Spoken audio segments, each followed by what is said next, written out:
on to Luxor, where we continue our story of ancient Egypt. In our last program, we showed you the mighty monuments of the Pyramid Age.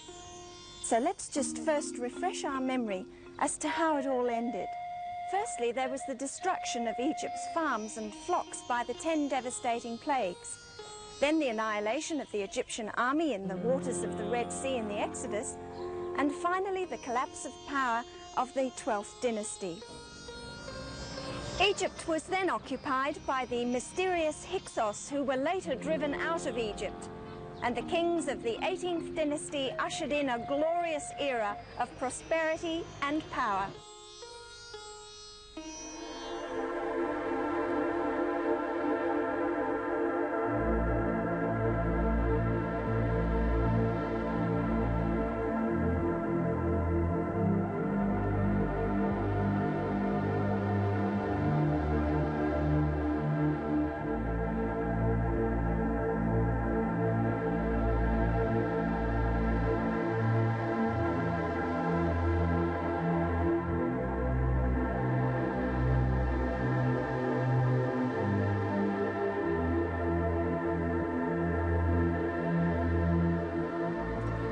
Well, it was probably Seqenen-Re of the 17th dynasty who started the War of Liberation against the Hyksos.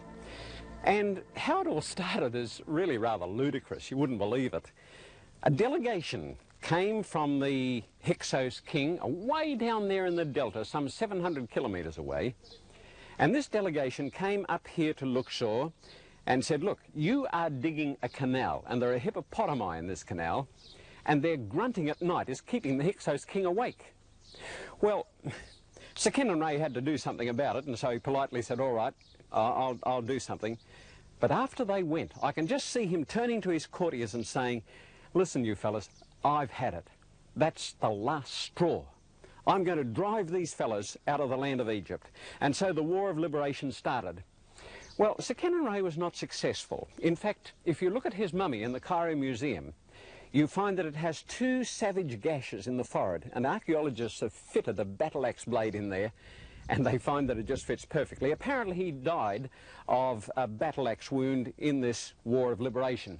But he was succeeded by his son, Kamoses, and by his brother, Ahmosis, and between them they successfully drove the Hyksos out of Egypt and off the pages of history. Well, they were followed by Amenophis I, and then Thutmosis I. Well, Thutmosis I started something new. You see, up until this time, all the previous kings had been buried in pyramids. But apparently Thutmosis I decided there was no future in that. They were being robbed and plundered anyway. And so he started a new idea. It's way over there on the other side of the River Nile.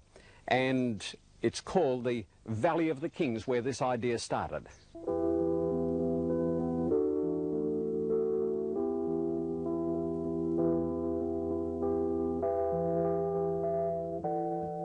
This is just beautiful. I love this scenery. I'm walking along 6 o'clock in the morning along the bank of the Nile here at Luxor. The reeds are floating down the river. Over there, see those hills? Well, over there is the Valley of the Kings. And that's where Thutmosis I started this new burial fashion. We're going to go over in a ferry and finish up in the Valley of the Kings right over there.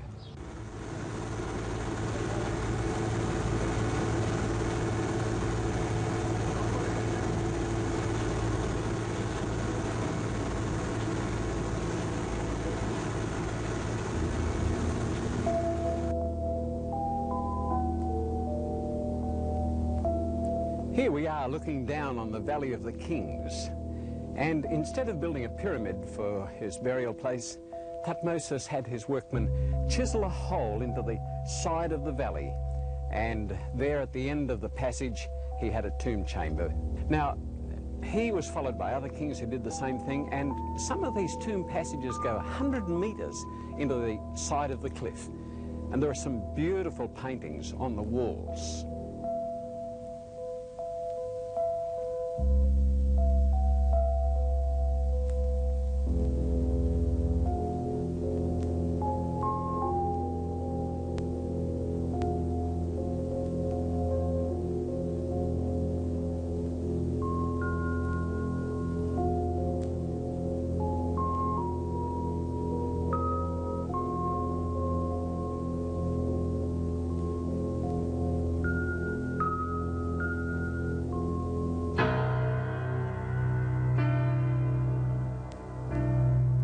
At the end of the passage was a tomb chamber in which was a sarcophagus in which the king's mummy was buried.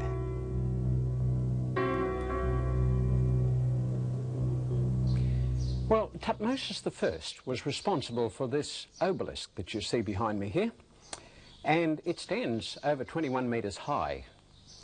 And if we are to accept the revised chronology of Dr. Emanuel Velikovsky, it's rather interesting to notice that Tutmosis I would be contemporary with King Solomon of Israel.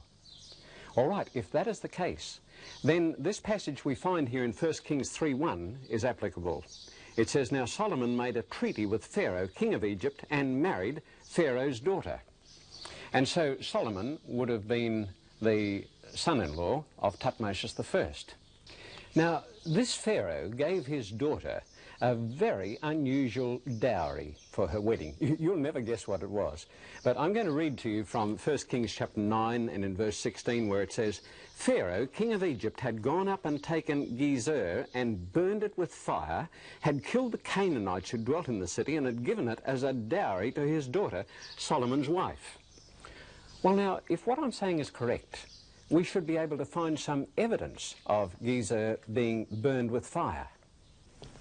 Let us have a look at the city of Gezer and the excavations there. It was built on this hill, and over the other side, the archaeologists have done some excavating. They have carved a deep trench which exposes the strata or layers of occupation. I went there and had a good look at these strata, and I found that there was a layer of ash there. Very heavy ash, in fact. I brought back some of the grains of wheat that had been burnt and carbonised. You can still distinctly see the little grains of wheat. So Gezer was thoroughly burned. All right, then who did it? I took some pottery from underneath this burnt stratum, and I showed it to one of Israel's top archaeologists for identification. He, without hesitation, said, "This comes from the early Bronze period." Now, that means, in my thinking, that this was the Canaanite occupation, and above it was the Middle Bronze, which I consider to be the Israelite occupation. So here we have the evidence at Gezer that the Canaanites were conquered at some time, their city was burned, and above it is the evidence of Israelite occupation. When Tutmosis I died, he was succeeded by his son, Tutmosis II. But this poor guy didn't last very long, only for another 4 years, and then he seems to have dropped dead. Well, he had no successor except his son by another wife, who was Tutmosis III. But he was only a boy, he was only a child at the time. And so the wife of Tutmosis II assumed the throne. Her name was Queen Hatshepsut, whose statue you see here. And Hatshepsut reigned for 21 peaceful and prosperous years. Well, she seems to have liked the job because she started off as a regent, but then this statue depicts her with a queen's attire, female attire. Now, this statue here depicts her as having male attire. Do you see that? In other words, she was assuming the role not of a queen now, but of a king, a pharaoh. And she took all the titles of a pharaoh. And her statues in the Cairo Museum actually depict her as wearing a beard. For instance, this statue and then this sphinx of her shows her with a beard. Now, you might say that's ridiculous, a woman wearing a beard. But you see, the pharaohs themselves were clean-shaven, and they simply stuck a beard on their chins for ceremonial occasion, and I suppose Hatshepsut figured if the men can do it, she can do it too. Anyway, that's what she did. Well, Hatshepsut built some tremendous obelisks.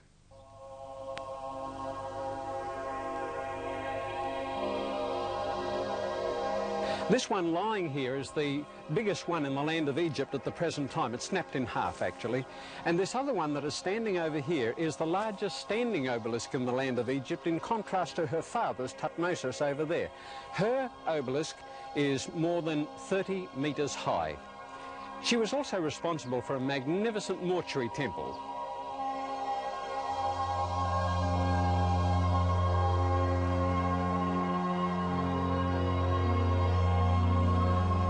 Well, Egyptian people today are buried in holes in the ground like that, and then they put a tombstone on top.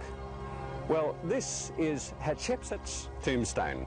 I only call it a beautiful mortuary temple, and I consider that she should be identified with the Queen of Sheba. You see, it says in 1 Kings chapter 10 and in verse 1, "Now when the Queen of Sheba heard of the fame of Solomon concerning the name of the Lord, she came to test him with hard questions." Well, who was this Queen of Sheba? I don't think we should be in any doubt myself, because Jesus Christ identifies her. In Matthew 12 and in verse 42, he says, "Now when the Queen of the South came to hear the wisdom of Solomon," she came from the ends of the earth to hear the wisdom of Solomon. He calls her the Queen of the South. Well, in Daniel chapter 11 we have the King of the North and the King of the South, and there the King of the South is identified as the King of Egypt. And so if the King of the South is the King of Egypt, well then surely the Queen of the South must be the Queen of Egypt. And that is what Josephus, the ancient historian, says. He identifies her as the Queen of Egypt and Ethiopia. Here is Hatshepsut's mother, and she's seated on the birth stool, and the baby will be placed here. And she depicts herself as being born in the presence of the gods. Here is the god Tot, here is the god Amun, and here was the baby being received by the gods. This was to establish her claim to the throne. This scene shows Hatshepsut's expedition to the land of Punt. You can see her soldiers with their shields standing on the deck of the ship, see the fish underneath, and they're going on this expedition to God's land. Here are her sailors pulling on the oars. You see the ship there and the mast. They're on the way to the land of Punt. Now up here are some trees and plants that this expedition brought back from the land of Punt. The archaeologists didn't know where the land of Punt was, and so they called on the botanists and said, "Listen, you fellows, can you tell us where these plants come from?" And the botanist said, "Sure, we can tell you. They come from East Africa, maybe Somalia or Eritrea." And so the archaeologists said, "Fine, now we know where the land of Punt is." But I think there's another explanation. Look at it this way. In 1 Kings chapter 10 and in verse 10 it says, "Then she," that is the Queen of Sheba, "gave the king 120 talents of gold, spices in precious great abundance, precious stones, also the ships, and King Solomon gave the Queen of Sheba all she desired. Also the ships of Hiram brought gold from Ophir, and great quantities of almug wood or trees, and precious stones from Ophir." Now you see, they actually brought these things from East Africa, and when the Queen of Sheba came there, she said, "Yeah, I want some of them." And so they brought them back, and I think that's why they finished up on this wall. There was something else that impressed the Queen of Sheba in her visit to Solomon. It says, "And when the Queen of Sheba had seen all the wisdom of Solomon, the house that he had built," that's his temple, "and his entryway or his ascent by which he went up to the house of the Lord, there was no more spirit in her." You see, there was something about the way he went up to the temple that impressed her. And when you look at this, it seems to me that she came back and said to her workmen, "Now look, I want a temple built like that." This is unique, you see. There was never anything like this before in the land of Egypt. Now, it is true that most archaeologists identify Sheba with a city in southwest Arabia by the name of Marib. But for this, there is no inscriptional evidence to support it. Wendell Phillips, an American archaeologist, conducted an excavation there, very exciting really, and he wrote a book called Sheba's Buried City. Wonderful book. But there's no evidence to support this view that the Queen of Sheba came from southwest Arabia. But suddenly, Queen Hatshepsut disappears from the scene, and we suspect that her son-in-law, Thutmose III, whose relief is seen here, knew something about it, because immediately we find him going round the land of Egypt, demolishing her statues and erasing her name from her inscriptions. Here was a relief of Hatshepsut seated upon her throne with her scepter in her hand. And Thutmose sent his workmen round here, and see how they've chiseled it all off. This was part of his rage, to show his anger at being held back from the throne so long. So he became the mightiest of all the pharaohs. He conducted no less than 17 military campaigns, very successful. And he left some very fine statues of himself. For instance, there is this statue in the Luxor Museum and this very fine statue in the New York Museum. Thutmose was also responsible for this great festal hall here at Karnak, in which the archaeologists found a very important king list. He was also responsible for erecting 4 big obelisks. He depicts 2 of them on his wall over there. One of them has since gone to the city of London and stands on the Thames embankment. Another has gone to New York. Another one has gone to Istanbul, and the biggest of them all stands in front of the Church of St. John Lateran in Rome. It's 32.2 metres high and weighs 455 tonnes. It's an enormous thing, the biggest obelisk that was ever made in the land of Egypt. Thutmose III, whose relief you see here, left this record of his military campaigns. And he records here over 100 cities, each one depicted by this oval with the form on top, cities which he conquered in Palestine and Syria. At the top of this list, there is the city of Kadesh. Now, the word Kadesh means holy or holy city, and this could refer to Jerusalem. Now, if what we're saying is correct, this then is a record of the Bible story of Rehoboam being invaded by the Pharaoh of Egypt. And it says here in 1 Kings 14 and verse 25, "Now it happened in the 5th year of the king Rehoboam that Shishak, king of Egypt, came up against Jerusalem, and he took away the treasures of the house of the Lord and the treasures of the king's house. He took everything away. He also took away the gold shields which Solomon had made." Now, Thutmose not only left a record of the cities he conquered, but he left a record of the loot that he took. And I want to show you that. It was on this wall that Thutmose depicted a list of all the loot that he took from his military campaign. Dr. Emanuel Velikovsky, who is of Jewish origin, has made a comparison between what was in Solomon's temple, according to the record of the book of Chronicles, and the items that are listed here, and he claims there's a very close similarity between those. For instance, you will notice up here the fire pans and the bowls, the dishes. There's something up here that looks very much like the Ark of the Covenant, with the poles through it by which the priests carried it. And there is an altar. It looks like a fire altar, such as would be expected from the temple in Jerusalem.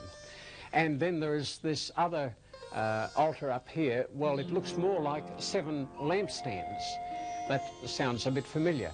In particular, look up there. There are 2 doors. Do you see that? And they're golden doors. And it says in 1 Kings chapter 6 and in verse 32, "The 2 doors were of olive wood, and he carved on them figures of cherubim, palm trees and open flowers, and overlaid them with gold." Golden doors. And so we have golden doors up here. Pharaoh Shishonk was the founder of the Libyan 22nd dynasty. And just around the corner here, he has left a relief which shows a list of cities that were in Palestine and Syria, and authorities have identified this list with the cities conquered by Shishak of the Bible. The list is somewhat similar, as you can see, these ovals with the heads on top, similar to the list that was left by Thutmose III. But I don't consider this to be a valid identification. If this really was the Shishak of the Bible, what city would you expect to find at the top of the list? Well, Jerusalem, of course, but Jerusalem is not even in this list. Moreover, authorities consider that this is not a historical list, for some of the cities mentioned here had ceased to exist by the time of Shishonk. The Mitanni, in particular, had been wiped out 400 years prior to this list. So I don't consider this to be a valid identification.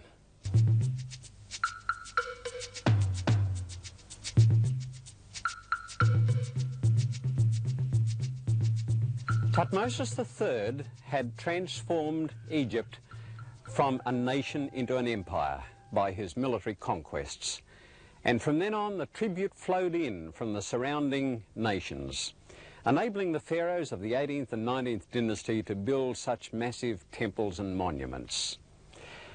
He was followed by Amenhotep II, or Amenhotep II. And he left a rather interesting statue, which is today in the Cairo Museum. and it depicts him as a devotee of the cow goddess Hathor. Up the front end, you see him under the protection of the cow goddess, and at the other end, well, he's drawing nourishment hot off the grid from this deity. After Amenophis II came Thutmosis IV, and he has left rather an interesting stele between the paws of the Sphinx. He records there how he was to become the pharaoh as the result of a dream he had in which the Sphinx appeared to him and said, "If you'll only clear the sand that is stifling me, I'll make you the next pharaoh." Now, some people have read a lot into this and tried to make out that he was made the pharaoh as the result of this dream. Well, I don't consider that to be plausible.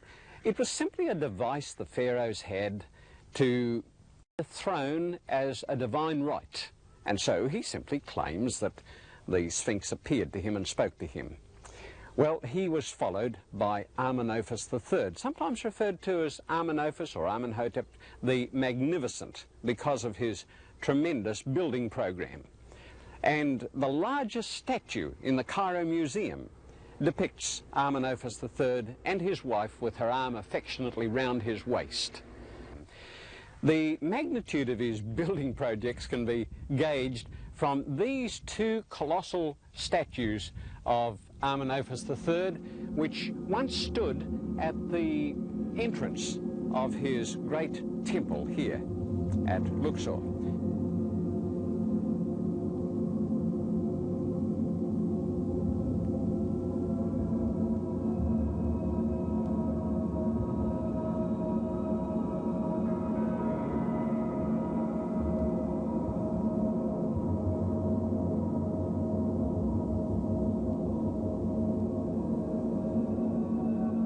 To give you some idea of the enormous magnitude of this temple, do you see that stele away back there? Well, that marked the rear end of the temple, which stretched right forward to those two huge statues known as the Colossi of Memnon, which marked the front of the temple. Around the other side of this statue of Amenophis is a small statue of his mother, Matamwa. And on this side is a statue of his wife, T. Now, she's a bit cut down to size, of course, but anyway, he was apparently very devoted to her because she appears in so many statues, and it's a little difficult to understand why. If we go by a statue of her in the Berlin Museum, she is not exactly beautiful. But anyway, maybe she had a nice personality or something like that. Now, round the side of this statue, there is a very interesting symbolism. Can you see here two figures? And they're both of the river god Hapi, representing Upper and Lower Egypt. And do you notice how they're sort of tying something together? Well, after all, that's what the river Egypt does. It binds Upper and Lower Egypt together. And so this is a very fitting symbolism of the unity of Egypt, which the pharaohs tried to attain, and the river god Hapi binding Upper and Lower Egypt together.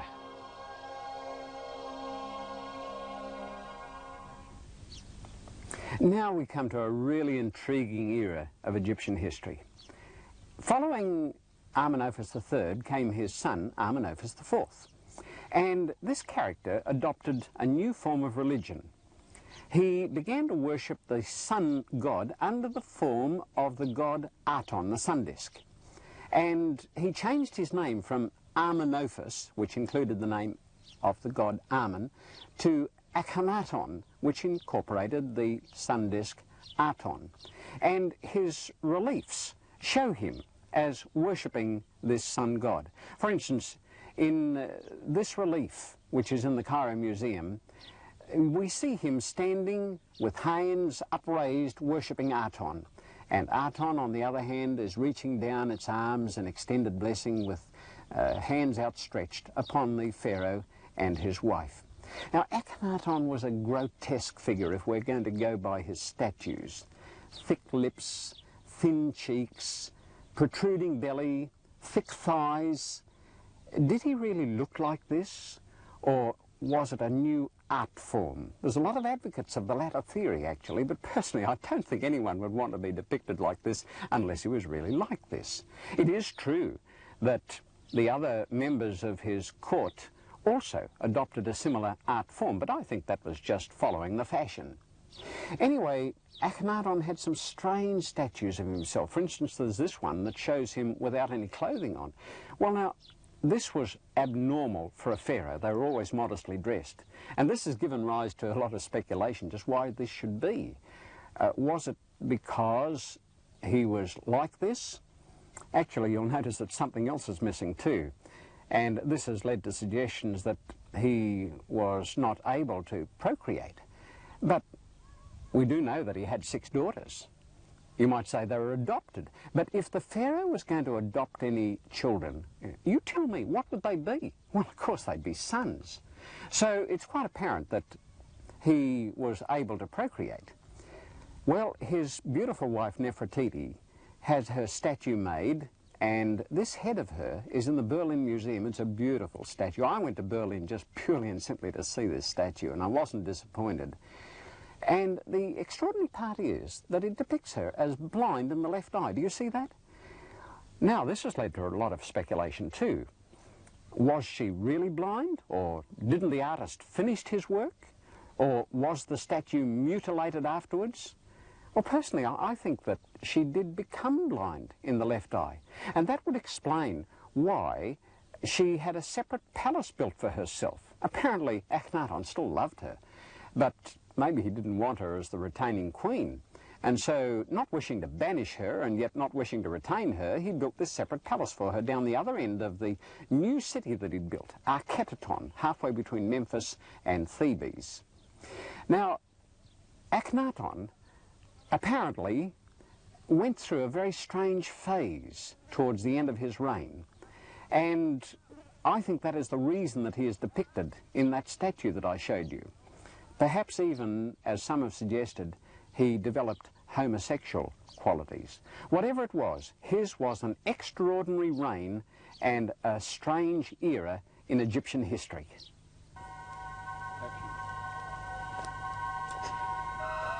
Akhenaton was followed by his younger brother, Tutankhamun, and he reverted to the religion of Amun, and so changed his name to Tutankhamun. In 1922, Howard Carter made the spectacular discovery of Tutankhamun's tomb. It's way down there in the valley, and later on in this series we're going to have a full program on Tutankhamun. You want to stay around for that, it's exciting. Tutankhamun was succeeded by Ai and then by Horemheb, who went round the land of Egypt smashing all the statues of Akhenaton and demolishing all his temples. So this is where the archaeologists have stacked the stones from Akhenaton's smashed temple. And from the beautiful reliefs you can see what a magnificent temple it was. This is the way the 18th dynasty came to its end.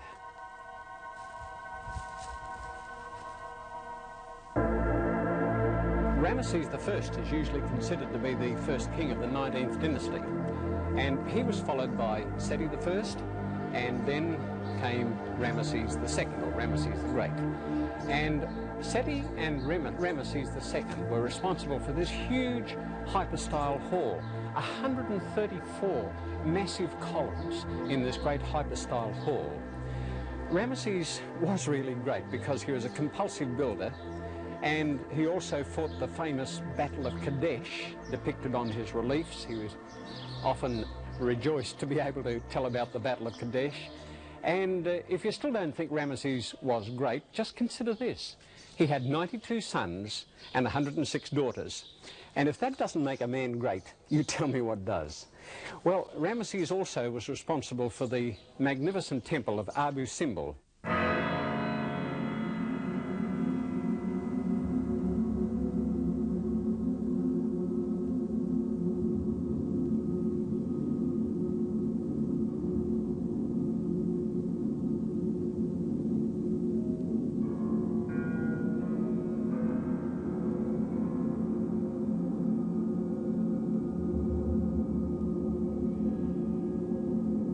And there also he depicts his battle against the Hittites at Kadesh, and we will have more to say about them in our next program.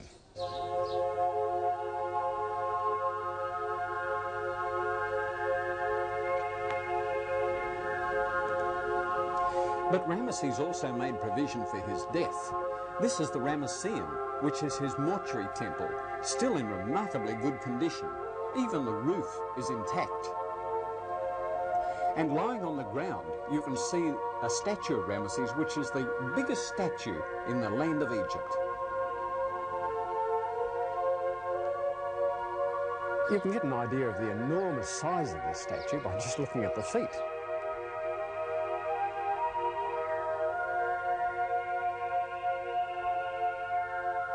Well, Ramesses the Great died, of course. He ruled for 67 years. And that is his mortuary temple away over there in the distance. And he was succeeded by his son Meneptah. Now, Meneptah left a stele, which is very important, just for one word that occurs on it, the word Israel. It's the only place in all the land of Egypt that the word Israel occurs. Now, Meneptah is not saying that he conquered Israel. He's simply recording a historical fact. He says, Israel is destroyed, her seed is no more. And personally, I consider this refers to the Assyrian invasion of Palestine and the exile of the 10 tribes of Israel into Assyria.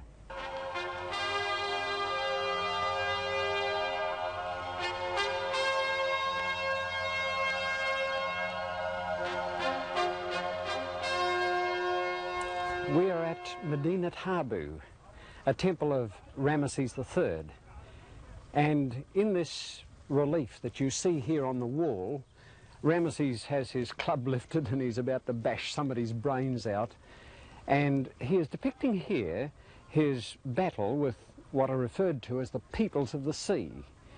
Now, this battle is supposed to have occurred around 1200 BC. But there's some awkward anachronisms involved here by this present dating.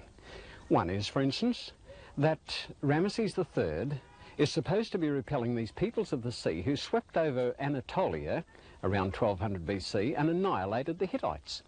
But we have a relief of Shalmaneser III in his obelisk in which he refers to his battle with the Hittites. So here you are in the 9th century BC, and here's Shalmaneser fighting the Hittites, who are supposed to have been extinguished 1200 BC. You see, it just doesn't fit.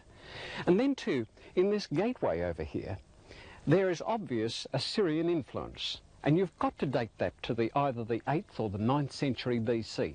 So where did Ramesses III get this concept from? Well, you can't say that he anticipated Assyrian influence. It is much easier to say that Ramesses III was a later date. And that's where I think it should be. In other words, what he is depicting here is his conflicts with the Assyrians. And that would put it around the 8th century BC. There's just one more thing that's rather interesting. Ramesses III has a palace, or had a palace, down in the delta at a place called Tel Yehuda. Now, some tiles were found there, if you please, and they also showed Persian influence, by the way. But on the back of the tiles, there were some Greek letters. Now, these Greek letters were intended so that they could put them all in the right place, you see. But the problem is, the Greek alphabet was not invented until 800 BC. And yet here is Ramesses supposed to be making these tiles 1200 BC.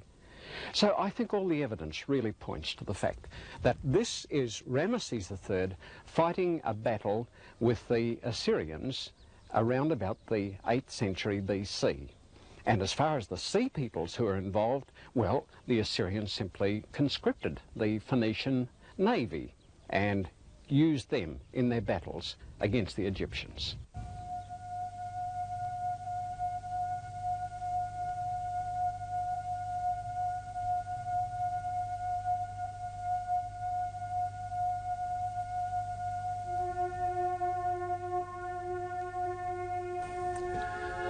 Well, we're just about down to the end of the history of ancient Egypt.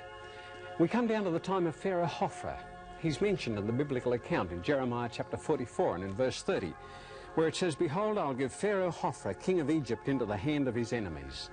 Hophra is to be identified with Pharaoh Apries.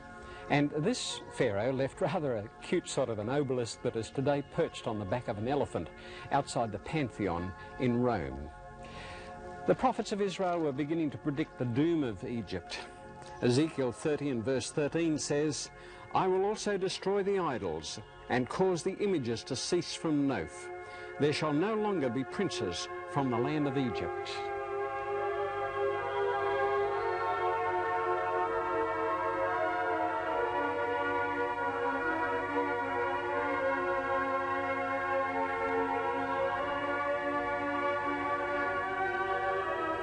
Well, that's exactly what happened. The Persian invasion came in the 4th century BC, and Cambyses smashed this statue of Ramesses the Great here in Luxor. The great conqueror Alexander the Great came here 332 BC, and this relief shows him worshipping the god Amun. In the latter centuries came the Romans. Here, for instance, is Diocletian's pillar down there at Alexandria, sometimes referred to as Pompey's pillar. In the 7th century came the Islamic invasion, and finally we come down to the present state of the United Arab Republic of Egypt. And right down to the present time, there has never been a native prince in the land of Egypt over the last more than 2,000 years. And the idols have been smashed. Everything is just as the Bible says. So it seems the Bible knew what it was talking about. What makes Egypt so exciting, I believe, is its ability to take you back in time to the glories of its long-lost past empire. An empire that was once nearly lost to the powerful Hittites. To find out more about this relief of Ramesses the Great fighting the Hittites, we take you in our next program to Turkey. There we'll be visiting the weird and wonderful world of Cappadocia, with its incredible underground cities and geological formations. Although they nearly succeeded in defeating the Egyptians, the Hittites were lost from history for thousands of years. The scholars even denied their very existence, until recently, that is. Don't miss this next exciting episode of Digging Up the Past, when David reveals the dramatic story of how the Hittites were found once again.